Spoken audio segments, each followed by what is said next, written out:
Upon the unexpected appearance of my stepson in the restroom, I made a decision that transformed the encounter into one of the most exhilarating experiences of my life. On a typical Tuesday, it all began. The house was as quiet as usual since my stepson Ethan had come home a bit earlier than normal and had parked his car neatly.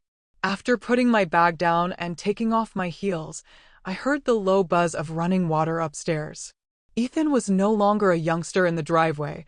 At 21, he conducted himself with a calm confidence, yet there was always a little hint of hesitancy in his relationships with people. My gut told me Ethan was taking a shower. It was not exceptional, yet there was a difference in the air. In an attempt to get rid of the nagging sensation, I busied myself by taking a fast drink of water. Daniel, my partner, and Ethan's father were away on business and wouldn't return until the following morning, so the evening was meant to be uneventful, just Ethan, me, and the cozy silence of our house. As I climbed the stairs, I saw the bathroom door was slightly ajar, and the sound of running water became louder. The home felt a bit more empty than normal. Curiosity tugged at me, leading me to assume it was just a casual glance, but what I saw completely stopped me. Via the opening in the door, I could see Ethan standing at the sink with his back to me, shirtless, shoulders slightly hunched, and hands moving deliberately as if concentrating on something I couldn't quite make out. His jeans hung low on his hips, giving him a casual appearance that didn't seem like him at all. Normally, Ethan was very reserved and meticulous. When it came to privacy, an open door was practically unheard of.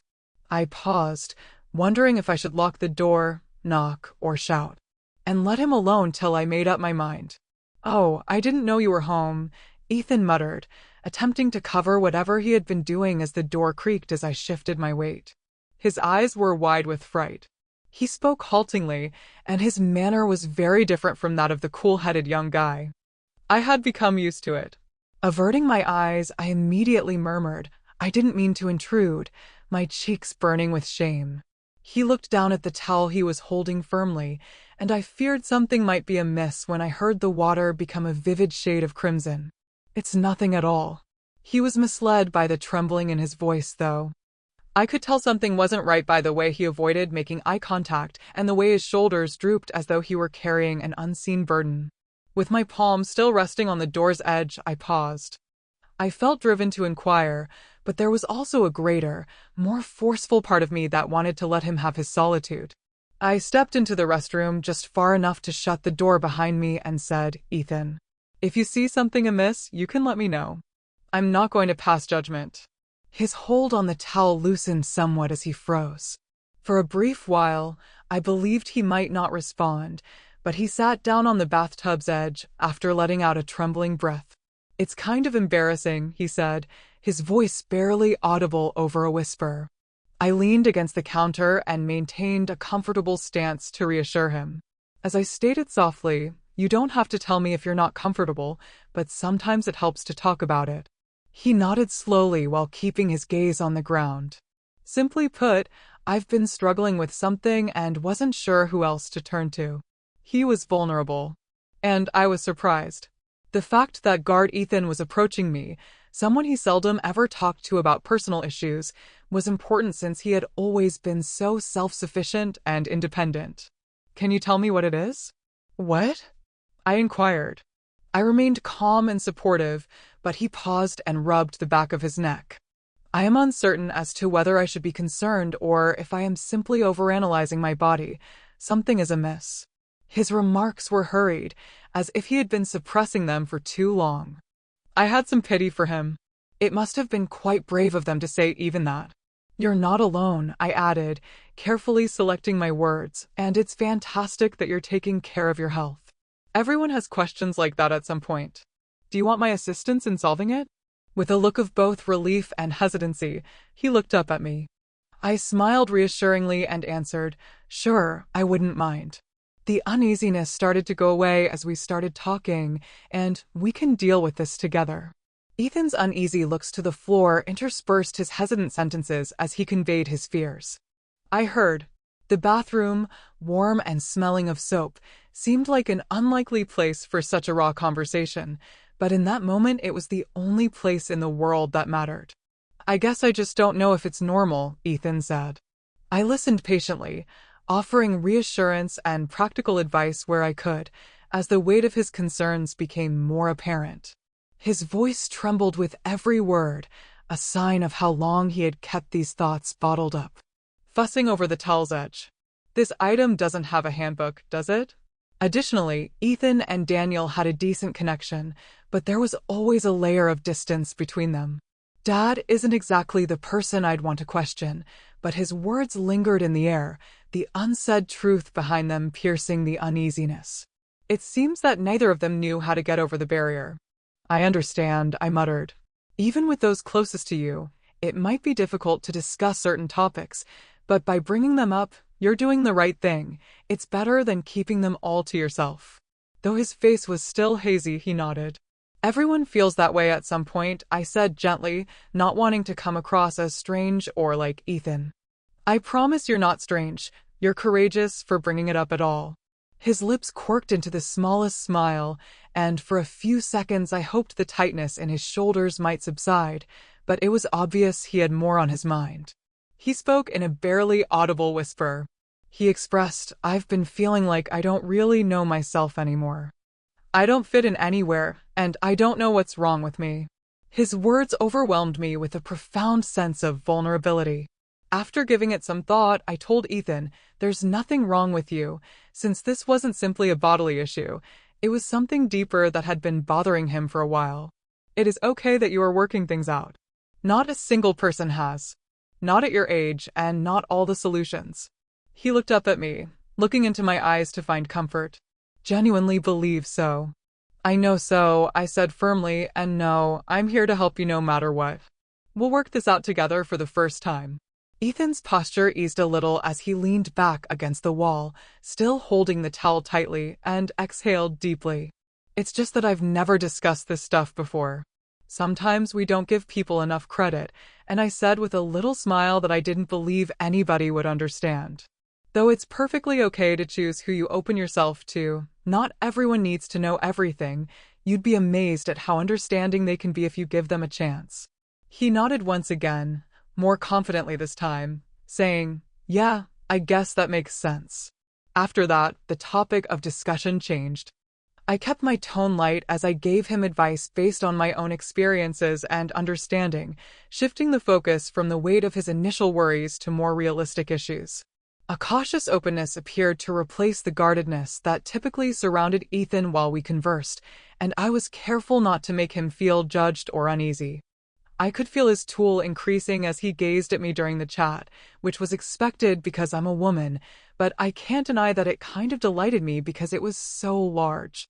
It seemed like he was finally letting me see him, as well as himself. I assisted, washing it and occasionally holding it because I had to, but sometimes I would rather hold it, make it go up and down, and even, I'm not sure what I was thinking, know that this wasn't the last time I would hold it. After what seemed like hours, the conversation started to wind down, and the tension that had previously filled the bathroom vanished, taking the place of a sense of calm. Ethan looked at me, his face displaying a mixture of relief and gratitude.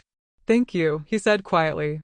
I never thought I would be able to discuss this with anyone. I grinned and gave him a little shoulder pat. I am happy you did, and keep in mind that I'm always available if you need to discuss anything. Whatever happens, I'm here to support you. As he nodded, his eyes gleaming with unshed tears, I will recall that I felt a strange mixture of emotions as I got up to leave the bathroom. On the one hand, I was relieved that Ethan had confided in me and that I had been able to support him, but on the other hand, I couldn't get rid of the feeling that this was only the beginning and that there was more to his struggles than he was revealing. From that point on, the evening went by quietly. Ethan withdrew to his room, and I was left sitting in the living room by myself, sipping tea and mentally reliving the exchange. It wasn't common. Although it was important for Ethan to confide in me and for him to open up to anybody, I couldn't help but feel uneasy because I wondered if there were other things he was having trouble with and if I wasn't. Well prepared to assist him, the questions raced through my head as the hours passed, but I finally made myself go to bed, even if it wasn't easy. I lay there, Gazing at the ceiling, the day's burden bearing down on me, but despite the doubts that began to creep in, I was confident that I would stop at nothing to be there for Ethan, even though I had no idea that what had happened that night was only the beginning. Everything appeared normal on the surface, but the following few days were marked by an odd, almost palpable tension that pervaded the atmosphere. I couldn't get rid of the idea that something had changed, even though Ethan was still going about his daily activities of working part-time at a nearby cafe, hanging out in his room, and avoiding the more serious subjects we had discussed. I sensed a connection between us that I couldn't quite pinpoint. After all, Ethan had opened up to me, and I had tried my best to reassure him, so I attempted to pretend that everything was all right. That everything would be all right, but there were little things that kept grabbing my attention. For example, I would see him withdraw into himself, avoiding eye contact with me when we were in the hallway, or his shoulders would stiffen whenever I tried to strike up a conversation. It seemed like he was withdrawing into a world that I couldn't access, one he hadn't shared with me. One evening at dinner, as we were sitting at the table in silence, I caught him staring at me out of the corner of his eye briefly before he quickly looked away, his cheeks flushing. It was a brief moment, but it left me feeling uneasy, as if there was something unsaid hanging between us. I tried to dismiss it, but it wasn't easy. Our relationship, whatever it was, appeared to be evolving into something vague. For some reason, Daniel returned home that evening in his typical upbeat manner, and we got into our nighttime ritual, but Ethan still felt strange despite his presence. Was more reserved than normal, and I couldn't help but notice how, in the evening, his gaze would stray toward me before darting away when I caught sight of him. It was subtle, but it was there the next day. After Daniel left for work, Ethan and I were the only ones left in the home. I was making lunch in the kitchen when I heard footsteps softly behind me. When I turned, I saw Ethan standing at the doorway with a tentative stance. I tried not to be too serious as I welcomed him. "Is everything all right?" He gave me a long look before nodding anxiously and saying, "Yeah, I just wanted to talk." This moment, which had been lingering between us for days, was the one that had developed in my gut. I put down the blade. I had been using it, and I looked him in the face. "Ethan, what's on your mind?" "What?" I inquired. "I've been feeling a little off lately," and he stopped, moving from foot to foot as if he were considering whether or not to speak, but my voice remained steady despite the anxious fluttering in my chest. As though picking his words carefully, he spoke slowly at first. "I'm not sure how to describe it, but I've been bothered by something that I can't quite identify." I stared at him intently and saw his gaze go from mine to the floor. "You are aware that you can speak with me?" I whispered, "I'm here if something's bothering you." He was slow to respond. Instead, as though preparing for whatever was ahead, he exhaled a long, drawn-out breath. I could see the vulnerability in his eyes as he eventually answered, "I just, don't know what's happening to me." His voice was full of doubt, and my heart hurt for him. The same uncertainty that had tainted his face when we first spoke. The Ethan in front of me now was not the Ethan I had known before. He appeared to be struggling to carry an invisible burden. "It's okay," I said, gently approaching him and putting a hand on his shoulder. "You don't have to know everything right away. Sometimes we don't have all the answers, but we can figure it out together." He looked at me, and then his eyes filled with a mixture of gratitude and something else I couldn't quite place, which was a raw honesty in his gaze that gave me the impression that I was seeing the real Ethan for the first time. In an almost audible voice, he expressed, "I've been feeling lost, like I don't know who I am anymore or where I fit in. Even though I've grown up, there are moments when I feel like I'm caught in the truth of his revelation and don't know how to move on." Shocked me more than I anticipated. Ethan's struggles went beyond bodily changes or embarrassment. He was dealing with something more profound and emotional. With a gentle squeeze on his shoulder, I added, "I think a lot of people feel that way, Ethan. You don't have to do it alone. Your dad and I are here to support you." It's encouraging to know that understanding everything at once is difficult. Even though there was still a glimmer of doubt in his eyes, his countenance softened after meeting mine. "I know I don't want to bother anybody. You don't have to put up with my troubles." My voice was strong as I comforted him. "We are and always will be family, and we support one another during difficult times." He gave a slow nod.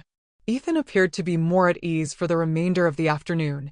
He remained in the kitchen, the corners of his lips lifting slightly as if my comments had offered him some tiny solace. For the first time in many days, he seemed like the Ethan I knew, a little less reserved, a little more relaxed, helping me with the dishes and talking about unimportant topics. Despite his smiles and laughter, I couldn't get rid of the feeling that there was still more he wasn't telling me about the wait-in. Despite the importance of this chat, I knew it was only the beginning since his eyes hadn't completely lifted. As I lay in bed later that night, I considered everything. Despite the fact that Ethan had opened up to me more than he had in years, I felt as though there was still more to learn. There was a side of him that I hadn't yet explored, and he wasn't ready to reveal, but one thing was certain. I was determined to support him no matter how long it took or how challenging the path became. This was about supporting Ethan as he negotiated the challenging landscape of growing up, not simply about his physical well-being or uncomfortable inquiries. And as the days passed, I was certain that we would confront whatever came next, and that was only the beginning. Even with his improved demeanor, there was still a sense of hesitation that lingered between us, almost like a secret waiting to be revealed as the week went on. I found myself wondering what would come of our conversations and whether Ethan truly felt like he could open up fully. He had trusted me with so much, and I felt a deep responsibility to be there for him, to continue offering support as he navigated through his inner turmoil. But there was more, something I couldn't quite pinpoint, that I felt every time I looked into his eyes. The days after our conversation felt like a delicate balance. Ethan had been more open, and I could sense that he was beginning to feel lighter. There were times when it felt like he was on the verge of something big, something that would alter everything. One evening after dinner, Ethan appeared more aloof than normal. He had hardly talked during the meal and had given me brief, aloof answers to my queries. After supper, Daniel went to the living room to watch TV, but every time I looked at him, he kept his head turned aside, as if absorbed in his own thoughts.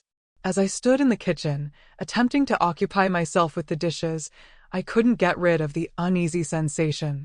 Then Ethan reappeared at the doorway, his face inscrutable, and his eyes, which were normally hesitant, darkened and obscured by something I couldn't make out. As I turned to face him and wiped my hands on a dish towel, my heart skipped a beat. I tried to speak in a neutral tone when I questioned, "Ethan," but it was difficult to conceal my worry. "Are things going well?" We stood in a lengthy stillness, and I could feel the weight of his emotions hanging between us. He nodded but made no attempt to enter the room. With a quiet voice, Ethan remarked, "I've been thinking about our conversation." He hesitated, seemingly doubting what you said about being there for me, and then he stepped forward, his face stiff. "I believe I need to talk to you about something else, something I haven't been able to figure out." His words made my heart race, and I went closer, feeling both curious and concerned. "Of course, Ethan, we'll talk through whatever it is. You don't have to bear it alone," he said with a heavy sigh, making the uneasy motion of running a hand through his hair that I had learned to identify with vulnerable moments. He said, his voice trembling a little, "I need to tell you something, but it's not easy for me to say this." I remained motionless, my breath seizing in my throat, and I knew it was important since it had been bothering me for a while, and I didn't know who else to turn to. Instead of pushing him, I just nodded, supporting him because I wanted to be there for him. He hesitated, his gaze darting to the ground and then back to me, before continuing. "I've been feeling different about the words that hung in the air so unexpectedly heavily that they caught me off guard, and I'm not sure how to describe this again." Not sure if I had heard him right, I blinked. "Different." With my heart pounding, I spoke it again, just above a whisper. "What do you mean, Ethan?" He swallowed forcefully, his jaw tensing as he struggled to maintain his calm. He remarked, "I've been feeling confused and asking a lot of things about myself. I may even feel something for you." I didn't want to say it out loud because I wasn't sure if I was the only one who was messed up, but the more I think about it, the more genuine it seems. I stood motionless when he made his confession. As I attempted to take in what he was saying, my heart was pounding and my mind was racing, and I gazed at him, not knowing how to respond. Attempting to interpret the information I was receiving. I had pledged to be there for him, but this was not what I had anticipated. However, as I looked into his eyes, I saw the desperation and naked honesty. As I reflected on the size of his tool back in the bathroom, I couldn't help but feel relieved. Ethan wasn't asking for anything, he was just trying to make sense of his feelings, and I realized that he needed someone who would listen to him without passing judgment or showing fear. I had been thinking about it a lot, and every time it crossed my mind, I got excited. In an attempt to quiet the tempest inside of me, I took a slow, steady breath. I whispered quietly, Ethan. With a little tremor in my voice, I'm delighted you came to me, but I have a question for you. I stopped, trying to think of the perfect words. You're not broken. You're simply going through a confusing moment. It's acceptable to feel lost occasionally, but I need you to realize that the topic we're discussing is complex. It's a complex problem. With a mixture of relief and worry in his eyes, he nodded. To be honest, I had no idea who else to talk to and didn't want to. No longer carry this. I could tell he was vulnerable because his voice broke a little. This was about confusion about finding a safe place in a world that had suddenly become overpowering, not about desire. I stepped nearer Ethan and put a soothing touch on his shoulder. With a calm yet sympathetic voice, I answered, I will always be. I'm here for you, but you need to think carefully about this scenario. You're feeling okay, but we should take our time getting through this. No, I can't. Fulfill your desires in the manner that you may be expecting for the moment, and I don't want to guide you in a direction that might endanger us both. Then something changed in me. He looked at me, his lips quivering as though he was waiting for me to pull away or tell him to go, but I didn't. Instead, I stood there, trying to console him in the only way I knew how. I'll always be someone you can talk to, but we need to figure out what this means without rushing into anything. Thinking about myself, I asked myself why I refused to comply with his request. Why not?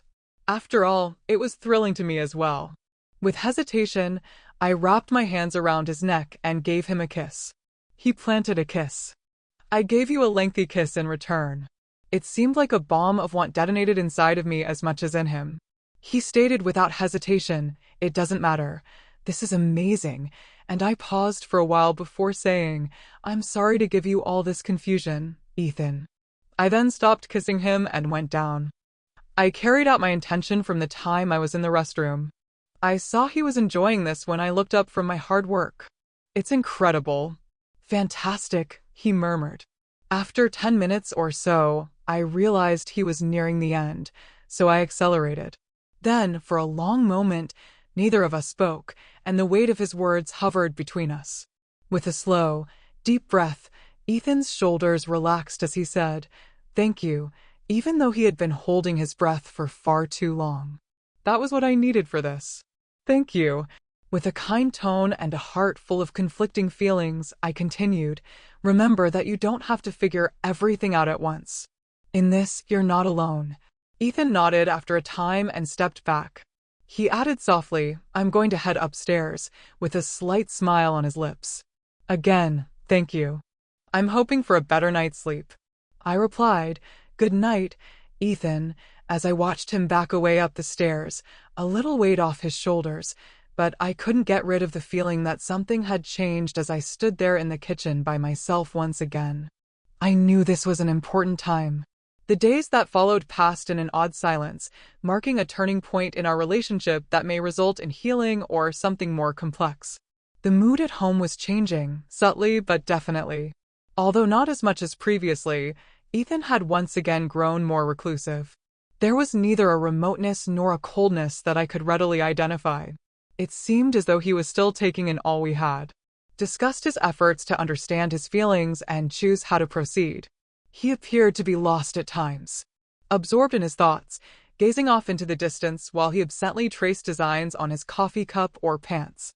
It wasn't easy, but I wanted to respect his space and support him at the same time. I understood that he needed to navigate this journey independently and at his own pace, so I made a conscious effort not to overburden him. I couldn't help but notice how he seemed to be carrying a burden, how his once bright eyes had taken on a distant, far-off look, and how one afternoon, while I was in the living room, I saw Ethan passing the hallway. His shoulders were hunched, his head lowered, and there was a subtle heaviness to his steps. But it conveyed a lot.